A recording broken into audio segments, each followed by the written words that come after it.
नमस्कार, स्वागत है आपका हमारे इस निःशुल्क यूट्यूब चैनल में। और आज आपके लिए हम लेकर आए हैं मैस्लोज हायरार्की ऑफ नीड्स, यानी जो मानव की ज़रूरतें होती है उसका अनुक्रम क्या है। आपने किसी भी मानव के जीवन के संपूर्ण जीवन को आपने देखा होगा और अगर विश्लेषण किया होगा तो एक चीज़ आपको दिखाई पड़ेगा कि प्रारंभिक स्तर पर किसी खास प्रकार की जो ज़रूरतें होती है मानव की, वो पूर्ण हो जाने के बाद उनकी ज़रूरतें बदल जाती है और फिर दूसरी प्रकार की ज़रूरतें पूर्ण होने के बाद फिर तीसरी प्रकार की ज़रूरतें आ जाती है, तीसरी के बाद चौथी, चौथी के बाद पांचवी। ये बहुत ही महत्वपूर्ण सिद्धांत है और इनको समझना काफ़ी ज़रूरी है। प्रबंधन के विद्यार्थियों और मैनेजमेंट या कई अन्य क्षेत्र के जो ह्यूमन रिसोर्स डेवलपमेंट के क्षेत्र में काम कर रहे हैं उनके लिए यह थ्योरी काफ़ी महत्वपूर्ण है। हमें भी जानना चाहिए मनुष्य की आवश्यकताओं का जो अनुक्रम है, मनुष्य की ज़रूरतें का जो अनुक्रम है वो क्या है, मतलब किस प्रकार से एक ज़रूरत पूर्ण हो जाने के बाद उसका बदलते हुए ज़रूरतों का अनुक्रम।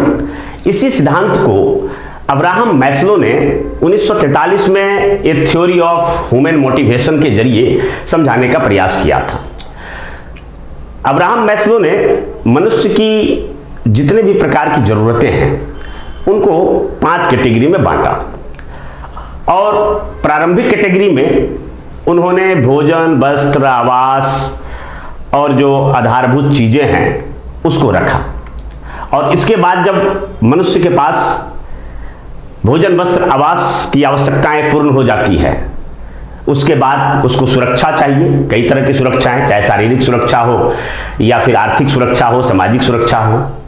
तब फिर उसको प्यार चाहिए, अपनापन चाहिए, परिवार चाहिए और फिर उसके बाद उसे रिस्पेक्ट चाहिए, आदर चाहिए, आत्मसम्मान चाहिए और उसके बाद फिर आत्मबोध। जब मनुष्य ये समझने का प्रयास करता है कि मेरा जीवन किस लिए है और क्यों है और हमें क्या करना चाहिए अंत समय में, तो ये लगातार बदलते रहता है। यहाँ पर एक बात ध्यान देने की है कि जब तक पहली कैटेगरी की जो ज़रूरत है वो पूर्ण नहीं होता है तो दूसरी कैटेगरी के बारे में मनुष्य सोच नहीं सकता है।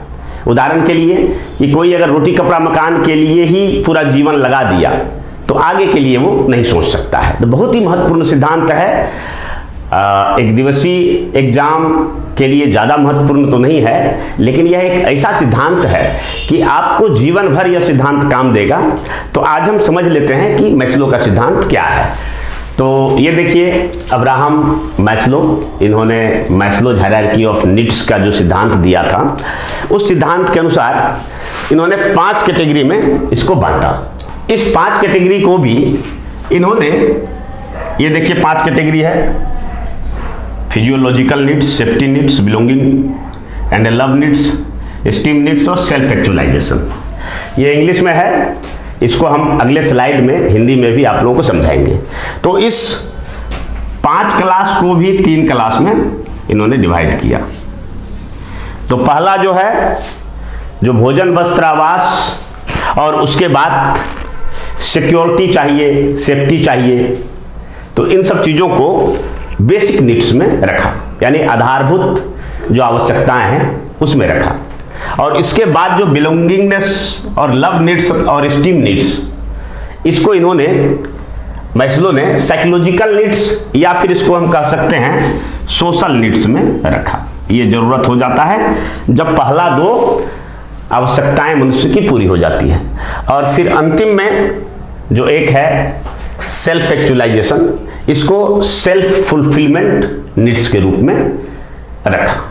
इन्हीं जो 5 कैटेगरी है, जिसको कि मुख्य 3 कैटेगरी में बांटा है, इसको हम आगे के स्लाइड में समझेंगे। ये देखिए इंग्लिश में है, मैस्लो का सिद्धांत को बांटा गया है।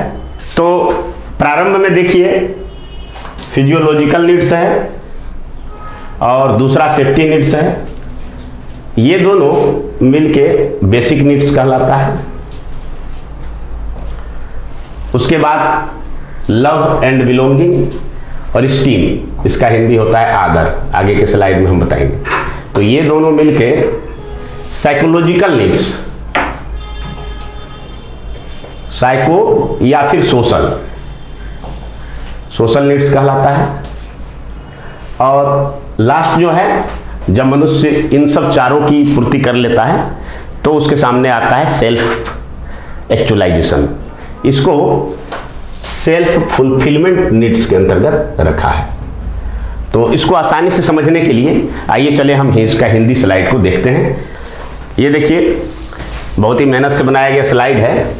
तो जो मैस्लोज का जो सिद्धांत है, अब्राहम मैस्लो, ये 1943 में इस सिद्धांत को दिया गया था और यह अमेरिकन साइकोलॉजिस्ट था। जिस पुस्तक में जो लेख छपा था, उस लेख का नाम था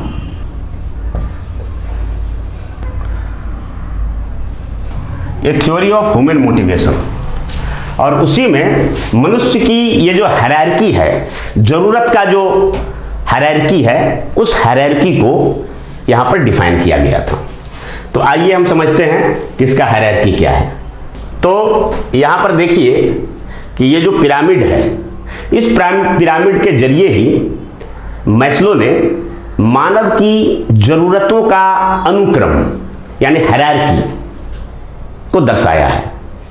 हायरार्की का मतलब होता है कि एक के बाद एक, और किस तरह से ये हमारी ज़रूरतें अंत में जाके कम होती जाती है और हमारा सोच, हमारा दायरा विस्तृत होता जाता है।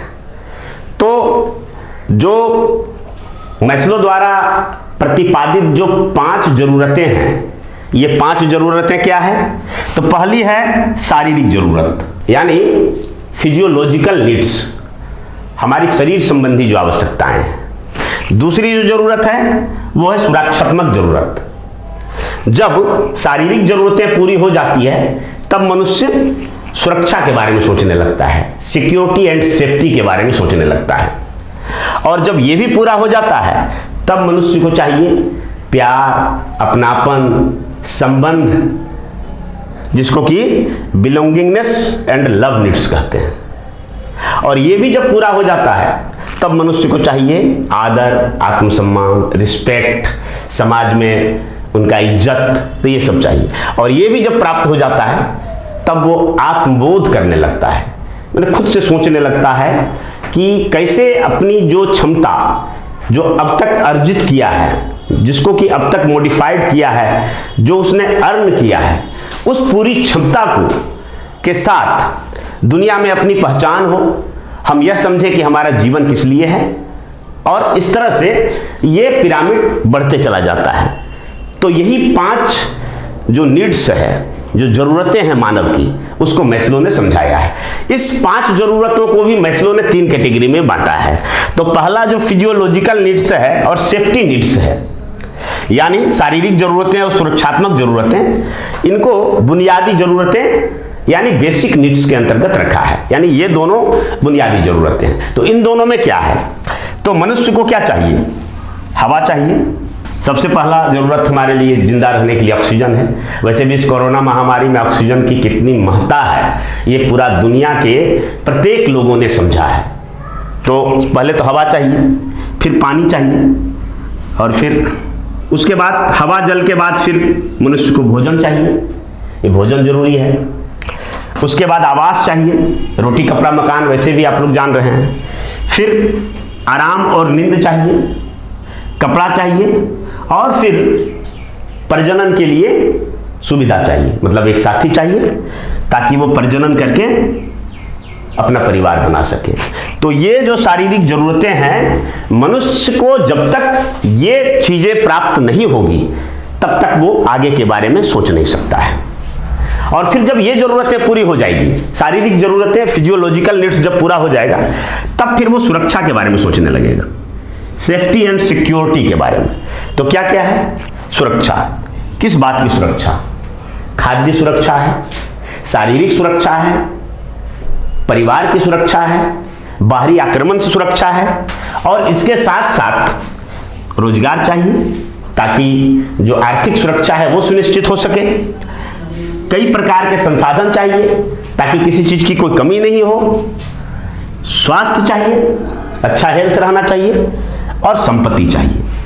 तो ये शारीरिक जरूरतें पूरा होने के बाद सुरक्षात्मक जरूरतों की ओर मनुष्य का ध्यान जाता है, और जब सुरक्षात्मक जरूरतें भी पूरी हो जाती है हर तरह से, आर्थिक, सामाजिक और सुरक्षा पूरी हो जाने के बाद फिर मनुष्य अगले पड़ाव में जाता है। तो अगले दो पड़ाव हैं, तो एक प्यार, अपनापन यानी बिलोंगिंगनेस एंड लव नीड्स, और फिर आदर और आत्मसम्मान। ये दोनों जो कैटेगरी है, इसको एक कैटेगरी में रखते हुए मैस्लो ने इनको मनोवैज्ञानिक या फिर यूं कहें तो सामाजिक भी कह सकते हैं। सामाजिक जरूरतें हैं, ये सामाजिक जरूरतें मनुष्य को रहना चाहिए, क्योंकि यहां पर जब ये दोनों चीज हो जाता है, शारीरिक जरूरतें पूरा हो जाती है, मनुष्य रोटी कपड़ा मकान से भरपूर हो जाता है और उसको आर्थिक, सामाजिक, शारीरिक सुरक्षा प्राप्त हो जाता है, तब मनुष्य को क्या चाहिए? तब फिर मनुष्य को चाहिए संबंध, जो चूंकि मनुष्य एक सामाजिक प्राणी है और ये समाज का जो नेटवर्किंग होता है, वो नेटवर्किंग का दायरा फिर वो बढ़ाना चाहता है। आज के दौर में हम देखते हैं कि हमारा जो सोशल नेटवर्किंग है, तो वो फेसबुक, इंस्टाग्राम, व्हाट्सएप या अन्य सोशल मीडिया प्लेटफॉर्म के जरिए हम अपने संबंधों के जाल को बढ़ाते हैं। लेकिन अगर प्राथमिक तौर पर देखें तो हमारा संबंध किससे होता है? परिवार के लोग, पत्नी, बाल बच्चे, माता पिता, भाई बहन, उसके बाद फिर आस पड़ोस के लोग, गांव, टोला, मोहल्ला, दोस्त, यार, और उसके बाद हम फिर आगे बढ़ते हैं। जैसे जैसे लोग मिलते जाते हैं तो हमारा संबंध बनते जाता है। तो ये दोनों जरूरतें पूरा होने के बाद मनुष्य को क्या चाहिए? तो प्यार और अपनापन चाहिए, और इसके लिए दोस्ती है, अंतरंगता है, जो इंटीमेसी बोलते हैं जिसको, परिवार है, और इसके साथ कई प्रकार की सुरक्षा है। तो ये प्यार और अपनापन का नीड्स पूरा हो जाने के बाद फिर मनुष्य अगले पड़ाव में जाता है। यानी ये तीन नीड्स पूरा हो गया, तब मनुष्य को क्या चाहिए? तब मनुष्य एक ऐसे व्यक्तित्व को ग्रहण करता है जिसके लिए कि समाज में आदर का भाव होता है, और मनुष्य ऐसा कार्य भी करना चाहता है ताकि उसको समाज में आदर मिले और आत्मसम्मान भी हो, कि हमारे लिए आत्मसम्मान इस तरह से हम उसको परिभाषित कर सकते हैं कि कोई इस प्रकार का कार्य नहीं करेंगे, जैसे कि हम भीख नहीं मांगेंगे, हम किसी दूसरे से मांग कर नहीं खाएंगे, हम लोगों के लिए उपकार करेंगे, हमारे लिए यह कार्य जो है वो हमारे आत्मसम्मान और स्वाभिमान के खिलाफ है, यह मैं नहीं करूंगा। तो ये आत्मसम्मान हुआ, और हम दूसरों से भी अपेक्षा करने लगते हैं कि हमें आदर मिले और आत्मसम्मान मिले। तो इसके लिए आपको सम्मान है, इज्जत है, प्रतिष्ठा है, और एक सामाजिक पहचान की भी जरूरत है। तो इस तरह से मनुष्य का चौथा नीड्स भी जब पूरा हो जाता है, तब वो पांचवें पड़ाव में जाता है। और पांचवा पड़ाव क्या है? तो स्वयं की संतुष्टि, यानी सेल्फ फुलफिलमेंट। सेल्फ फुलफिलमेंट यानी कि ये चार जब पूरा हो गया तो मनुष्य एक ऐसी स्थिति में चला जाता है जब उसके लिए रोटी कपड़ा मकान, सुरक्षा या प्यार, अपनापन, आदर, सम्मान उतना मायने नहीं रह जाता है। मनुष्य अपनी पहचान स्थापित करता है। मनुष्य के अंदर जो भी उसकी क्रिएटिविटी है, जो सृजनात्मक क्षमता है, जो उसके साथ वो अपनी पूर्णता को प्राप्त करना चाहता है। मनुष्य इस स्थिति में आकर वह अपने लिए सोचता है कि मैं कौन हूं, मेरा जीवन किस लिए है और मैं क्या कर सकता हूं, ताकि हमारी जो पूर्ण क्षमता है, जो हमारी सृजनात्मकता है, वो उसका लाभ पूरी दुनिया को मिल सके और हमारी एक पहचान हो सके। और यही स्थिति होता है जिससे कि हम आत्मबोध कहते हैं, सृजनात्मकता के साथ पूर्ण क्षमता को प्राप्त करना। मैस्लो के इन हायरार्की तक देखें और समाज में जो लोग हैं उनका अगर कैटेगराइजेशन करें तो यहाँ पर हम देखते हैं कि ये जो तीन कैटेगरी है, शारीरिक ज़रूरतें, सुरक्षात्मक ज़रूरतें और बिलोंगिंगनेस एंड लव नीड्स, यानी प्यार और अपनापन, इन तीनों को तो लगभग समाज और देश दुनिया में रहने वाले सभी लोग प्राप्त कर लेते हैं। लगभग रोटी कपड़ा मकान भी पूर्ति कर लेते हैं, उसके पास रोजगार, संसाधन, स्वास्थ्य, संपत्ति भी कुछ ना कुछ होता है, और शादी विवाह, दोस्ती, परिवार संबंध, ये सब भी होता है। लेकिन अगर हम चौथे कैटेगरी को बात करें तो यहाँ बहुत कम लोग पहुँच पाते हैं। यानी समाज के समस्त लोगों का लगभग 5 से 10% ही इस जो चौथे कैटेगरी है उसको अचीव कर पाते हैं। ऐसे कैटेगरी में हम उन लोगों को रखेंगे जो अगर कहीं भी जाए या फिर वो किसी पहचान का मोहताज नहीं होता है, उसको अपना परिचय नहीं देना पड़ता है। जैसे इस कैटेगरी में हम किसको रख सकते हैं? अमिताभ बच्चन, सचिन तेंदुलकर, लता मंगेशकर, महेंद्र सिंह धोनी, नरेंद्र मोदी, इन सब व्यक्तियों को हम यहाँ चौथे कैटेगरी में रख सकते हैं, जिनको आदर भी है, आत्मसम्मान है, इनकी एक विशिष्ट पहचान है, अब पूरा देश दुनिया के लोग इन्हें जानते हैं। परंतु पांचवें कैटेगरी में जो आत्मबोध का कैटेगरी है, तो वहाँ पर बहुत ही कम लोग 1 या 2% पहुँच पाते हैं, और इनके उदाहरण में हम महात्मा बुद्ध को रख सकते हैं। बुद्ध जैसे जो लोग होते हैं जिसके लिए संसारिक माया मोह बिल्कुल कोई मतलब नहीं रह जाता है, संसारिक माया मोह को त्याग कर सत्य की खोज में, वास्तविकता है की खोज में, जीवन का उद्देश्य, जीवन किस लिए है, इनको जानने के लिए, मानव जीवन की भलाई के लिए, कल्याण के लिए, विश्व कल्याण के लिए जब आगे आते हैं तो इसे हम आत्मबोध कहते हैं। इस प्रकार के लोग जो ये चारों कैटेगरी पूरा करने के बाद जब विश्व कल्याण के लिए थोड़ा सा हम इसको जो भारतीय इंडियन फिलॉसफी है उसके साथ भी टैग कर रहे हैं, तो ऐसे लोग, महात्मा बुद्ध जैसे लोग इस कैटेगरी में आते हैं। तो ये 5 ज़रूरतें हैं जिसको कि अलग अलग डिफाइन करके भी हम समझ सकते हैं। तो सबसे पहले आइए देखिए Maslow's hierarchy of needs. American मनोवैज्ञानिक अब्राहम मैस्लो 1943 ने अपने प्रभावशाली शोध पत्र ए थ्योरी ऑफ ह्यूमन मोटिवेशन में प्रस्तावित किया कि स्वस्थ मानव की निश्चित आवश्यकताएं होती है, और यह एक पदानुक्रम में व्यवस्थित होता है, मतलब हायरार्की में होता है। मैस्लो थ्योरी में मानव की आवश्यकताओं के 5 चरणों की व्याख्या की है, जिसकी प्राप्ति हेतु मनुष्य निरंतर क्रियाशील रहता है। इन 5 चरणों को मैस्लो ने निम्न श्रेणियों में विभाजित किया। तो पहले ही बता चुके हैं, शारीरिक आवश्यकता यानी फिजिकल नीड्स, फिर आपका सुरक्षा की आवश्यकता, सेफ्टी नीड्स, ये दोनों को एक खास कैटेगरी में रखा गया जिसको कि बेसिक नीड्स कहते हैं, बुनियादी जरूरतें। उसके बाद तीसरा में आ जाइए, प्यार एवं संबंधों की आवश्यकताएं, लव एंड बिलोंगिंग नीड्स। और चौथा में आ जाइए, आत्मसम्मान की आवश्यकता, स्टीम या सेल्फ रिस्पेक्ट नीड, ये सोशल नीड्स है, इसको खास कैटेगरी में रखा गया है। और 5वां है आत्मबोध। तो इसको बारी बारी से हम थोड़ा सा समझ लेंगे कि आगे क्या है। तो सबसे पहले देखिए शारीरिक आवश्यकताएं, इसके बारे में काफ़ी मैंने चर्चा कर दिया है, और भी थोड़ा सा समझ लीजिए कि मैस्लो थ्योरी के अनुसार मनुष्य की प्राथमिक आवश्यकताएं उसकी शारीरिक संतुष्टि होती है, जिसके अभाव में वह जीवन व्यतीत करने की कल्पना तक नहीं कर सकता है।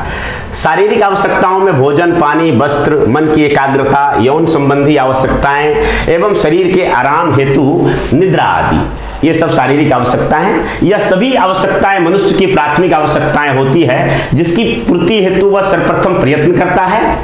इन सभी आवश्यकताओं की पूर्ति हो जाने के पश्चात इन सभी आवश्यकताओं को अस्थायी रूप प्रदान करने हेतु मतलब ये निरंतर रहे एवं इन आवश्यकताओं को संरक्षित करने हेतु उसे सुरक्षा की आवश्यकता महसूस होती है। तो अगला अब आ गया कि ये जब शारीरिक आवश्यकताएं मनुष्य की पूरी हो गया, जब मनुष्य जंगली जीवन व्यतीत करता था उस समय भी इन सब चीज़ों की आवश्यकताएं होती थी, लेकिन ये लगातार और सतत नहीं हो पाता था। तो लगातार और सतत होने के लिए फिर इनको सुरक्षा चाहिए।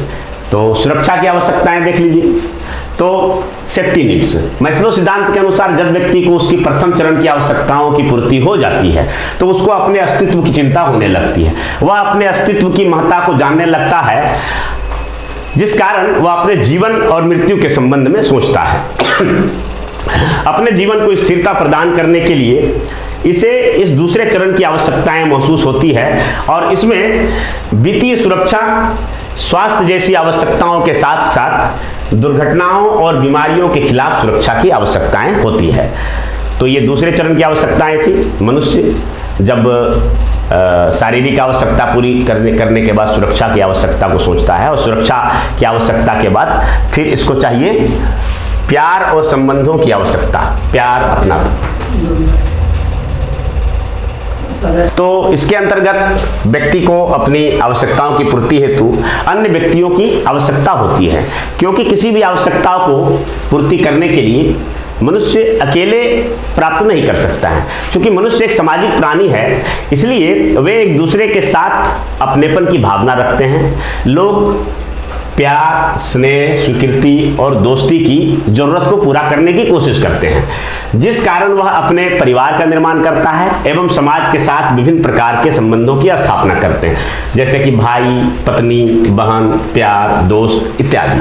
सुरक्षा की आवश्यकता के चरणों की पूर्ति हो जाने के पश्चात ही वह इस चरण की आवश्यकता की पूर्ति हेतु क्रियाशील हो जाता है। यानी प्रारंभिक 2 चरण की आवश्यकता पूर्ति हो जाने के बाद ही फिर इन सब चीज़ों के बारे में मनुष्य जो है सोचता है। इसके बाद आइए फिर आदर, आत्मसम्मान की आवश्यकता, यानी स्टीम और सेल्फ रिस्पेक्ट। तो इसके अंतर्गत देखिए कि प्यार और संबंधों की आवश्यकता पूर्ति हो जाने के पश्चात उसे समाज में गौरवपूर्ण तरीके से जीवन यापन करने हेतु आत्मसम्मान की आवश्यकताएं महसूस होती है, जिस कारण वह एक गौरवपूर्ण पद प्राप्त करने एवं दूसरे से अपनी एक अलग पहचान बनाने अर्थात खुद को विशिष्ट दिखने की आवश्यकता पूर्ति करने का प्रयास करते हैं। बहुत सारे लोग देखिए कि कंपटीशन की तैयारी कर रहे हैं, वह एक अच्छे पद प्रतिष्ठा प्राप्त करना चाहते हैं। जो इन सब चीज़ों को नहीं प्राप्त कर पाता है या उस प्रकार की क्षमता उसके अंतर्गत नहीं रहता है, वह लोगों को विभिन्न प्रकार से आकर्षित करता है। जैसे कि कोई बाल बड़ा बड़ा रखेगा, कोई देखिए कान में कनवाली पहन लेगा लड़का होकर भी, या कोई विशेष प्रकार का डिजाइन का ड्रेस पहन के घूम रहा है, तो वो वास्तव में अपनी एक विशिष्ट पहचान स्थापित करना चाहता है। तो ये एक साइकोलॉजिकल चीज है। तो इस प्रकार से मनुष्य क्या करता है कि कोई ऐसा पद प्रतिष्ठा प्राप्त करना चाहता है जिससे उसको रिस्पेक्ट मिले, उसको आदर मिले। उसके बाद जिस कारण समाज के सभी लोग उससे प्रेम पूर्वक व्यवहार करें और उसका आदर करें। यही तो हम करते हैं। हम लोग जो भी क्रियाकलाप कर रहे हैं रोटी कपड़ा मकान के बाद, उसके बाद यही है कि हम ऐसे पद प्रतिष्ठा को प्राप्त करें जहां की हमें सम्मान मिले। मनुष्य जीवन पर्यंत इन 4 चरणों की प्राप्ति हेतु सदैव क्रियाशील रहता है एवं वह सदैव यह प्रयास करता रहता है कि इन आवश्यकताओं की पूर्ति वह जल्द से जल्द कर सके। और कम ही ऐसे लोग होते हैं जो इन 4 चरणों की पूर्ति कर पाते हैं। यानी बहुत सारे लोग रोटी कपड़ा मकान या फिर प्यार अपनापन परिवार तक सिमट कर रह जाते हैं। यहाँ तक पहुंचकर इन 4 चरणों की आवश्यकताओं को पूरा बहुत सारे लोग यानी 90% लोग नहीं कर पाते हैं। 10% ऐसे ही लोग होते हैं जिनके लिए कि समाज में आदर होता है, सम्मान होता है, लोग उनको वैल्यू देते हैं, उनकी राय को लोग प्राथमिकता देते हैं। तो ऐसे पद प्रतिष्ठा को प्राप्त करने के लिए हम सभी प्रयत्नशील रहते हैं। आप लोग भी प्रयत्नशील होंगे और रहना चाहिए। ये मनुष्य क्या है, और मैस्लो के सिद्धांत के अनुसार कि मनुष्य एक पूर्ण मनुष्य वही है जो इन 5 अवस्थाओं को प्राप्त करे, जिसके बारे में मैं बता रहा हूँ। तो कर पाते हैं और अंतिम में मैस्लो थ्योरी के अंतिम 4 के बाद आत्मबोध में पहुंच पाते हैं। यानी ये 4 के बाद फिर अगला जो होता है आत्मबोध यानी सेल्फ एक्चुअलाइजेशन। तो सेल्फ एक्चुअलाइजेशन क्या है? तो सेल्फ एक्चुअलाइजेशन ऐसा स्थिति है, मैस्लो ने बताया है कि देखिए मैस्लो एक ऐसे मनोवैज्ञानिक थे जिन्होंने सर्वप्रथम आत्मबोध को, ये चीज आत्मबोध, ये हमारे भारतीय धर्म ग्रंथों में भी मिलेगा। जब मनुष्य जो है अपने सांसारिक कर्तव्यों से विमुख हो जाता है और वह किसी एक परिवार का सदस्य ना होकर वो पूरा विश्व परिवार का सदस्य बन जाता है। जब मनुष्य जो है 4 अवस्थाएं जो है 4 आश्रम जो है ब्रह्मचर्य, गृहस्थ, वानप्रस्थ और संन्यास, तो संन्यास को जब प्राप्त करता है तो वो मोक्ष की प्राप्ति का सबसे महत्वपूर्ण है, क्योंकि इसके साथ 4 कर्म भी जुड़े हुए हैं। वो है धर्म, अर्थ, काम, मोक्ष। तो मोक्ष की प्राप्ति है। तो यहाँ पर उसी के सिद्धांत के अनुसार मैस्लो ने आत्मबोध को ज़्यादा मतलब बहुत अधिक महत्वपूर्ण माना है और ये काफ़ी महत्वपूर्ण माना है। मैस्लो सिद्धांत के अनुसार आत्मबोध को मनुष्य की आवश्यकताओं का अंतिम चरण है, यानी ये अंतिम चरण है। इनके अनुसार मनुष्य को आत्मबोध तब होता है जब वह अपने चारों चरणों की पूर्ति कर लेता है। इसमें व्यक्ति अपनी पूर्ण क्षमता को प्राप्त करना चाहता है, यानी जो भी एक कैपेसिटी है। आप देखिएगा कि बहुत सारे राजनेता हैं जो कि अंतिम समय में जाके प्रधानमंत्री, राष्ट्रपति बनते हैं और पूरी दुनिया के सामने एक मिसाइल कायम करते हैं, तो ये उसकी पूर्ण क्षमता हो गई। बहुत सारे लोग ऐसा नहीं कर पाते हैं, वो रोटी कपड़ा मकान में ही उलझ कर रह जाते हैं। आत्मबोध व्यक्ति परक होता है, मतलब प्रत्येक व्यक्ति के लिए अलग अलग होता है और वह व्यक्ति के अनुसार अलग अलग होता है। इस अभिप्रेरणा के कारण जैसे कुछ भी हो सकता है। इस अभिप्रेरणा का मतलब ये हो सकता है कि कोई अगर संगीतकार है तो वह देश का या दुनिया का सर्वश्रेष्ठ संगीतकार बनने की कोशिश करता है। अगर कोई खिलाड़ी है तो वो सर्वश्रेष्ठ खिलाड़ी बनना चाहता है। अगर कोई कलाकार है तो अपनी कला को इस ऊंचाइयों तक पहुंचाना चाहता है जहां तक कोई नहीं पहुंचा हो, तो इसी को पूर्ण क्षमता कहते हैं। तो यही आत्मबोध है। अब है क्या कि इसमें व्यक्ति अपनी आंतरिक शक्तियों को जान लेता है, ठीक है, समझ जाता है कि हमारे अंदर क्या आंतरिक शक्ति है, ठीक है। आंतरिक संतुष्टि की प्राप्ति हो जाती है। आत्मबोध अर्थात आत्मा को जानना, संसारिक कटुता एवं सत्यता को पहचान लेना ही आत्मबोध है। मतलब मनुष्य के पास इतनी शक्ति हो जाती है, वो सारी चीज़ों से मुक्त हो जाता है और आत्मबोध एक ऐसी स्थिति है जहां मनुष्य को अपने जीवन के बारे में पता चल जाता है कि ये जीवन का महत्व क्या है और जीवन का उद्देश्य क्या है, और उन उद्देश्यों की जो भी अपने उन 4 चरणों की आवश्यकताओं को पूर्ति करने हेतु उनको जो भी क्षमता प्राप्त होता है, तो जो उनके अंदर सृजनशीलता का विकास होता है, तो उसकी आत्मपूर्ति ही आत्मबोध है। तो यह था हमारा मैस्लो का सिद्धांत और इसके जो 5 हायरार्की हैं, जो पिरामिड है और पिरामिड में जो इनका हायरार्की है, अनुक्रम है, उसके बारे में मैंने विस्तार से समझाया है।